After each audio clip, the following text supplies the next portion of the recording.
Imagine crossing terrain so unexplored that your guides give you completely contradictory directions. One saying it's a day's journey, others insisting it would take 4 days, and that horses couldn't even make the trip. That's exactly what happened in Chinese Turkistan in 1928, and the story gets even more fascinating from there. The contrast between the scorching plains and those mountain passes is remarkable. We're talking about temperatures over 100 degrees without even basic cooling methods. You know what's really interesting about this journey? It wasn't just some adventurous explorer. This was an official who felt so overwhelmed by the heat and his duties that he basically had to escape into the mountains. The way Williamson describes leaving Yarkand really shows his desperation for relief. And then there's this fascinating dynamic with the local Kyrgyz people. At first, they were completely resistant to helping these outsiders enter their territory. Right. But that's where it gets interesting. Once they realized Williamson wasn't there with ulterior motives, there was this complete transformation. The same people who were initially suspicious ended up sharing their homes, their food, and their local knowledge. Speaking of local knowledge, let's talk about that treacherous gorge they encountered. The ground was literally covered in head-sized stones. Oh man, and that's where those 9 yaks became absolutely crucial. Without them, they never would have made it up to the Kizil Dawan Pass at 14,384 feet. You know what's wild? The temperature swing they experienced. From that furnace-like heat in the plains to 34 degrees Fahrenheit at night in the mountains.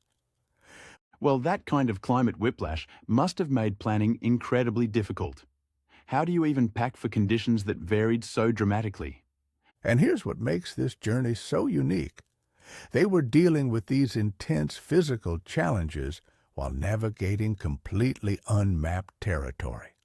No GPS, no satellite images, just contradictory local advice and their own determination.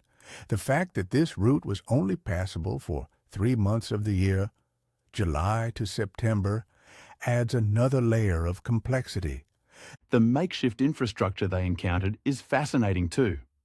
Like that bridge at Bashkupruk, just parallel poplar trunks tied together with no crosspieces. That bridge is such a perfect example of how different exploration was back then.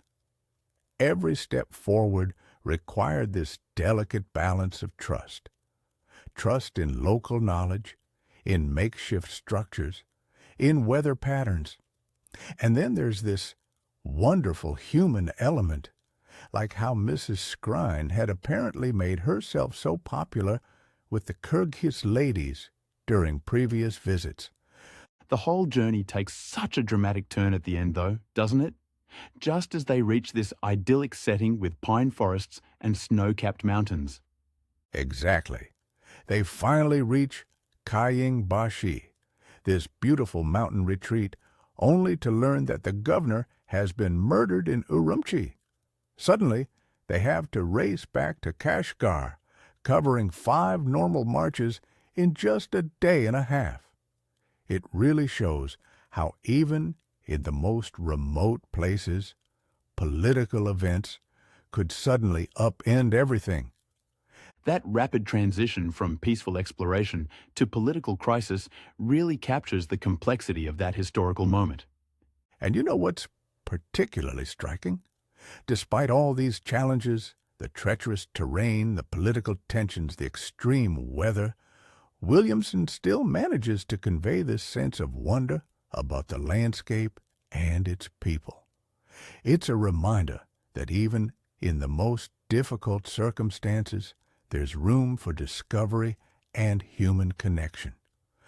The whole account really seems to capture this unique moment in history, doesn't it? When parts of the world were still genuinely unexplored, yet on the brink of massive change. That's exactly what makes this journey so fascinating.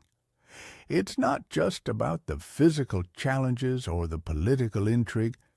It's about this moment in time when traditional ways of life were meeting modern exploration, when trust had to be built person by person, and when every journey into unexplored territory was a step into the unknown.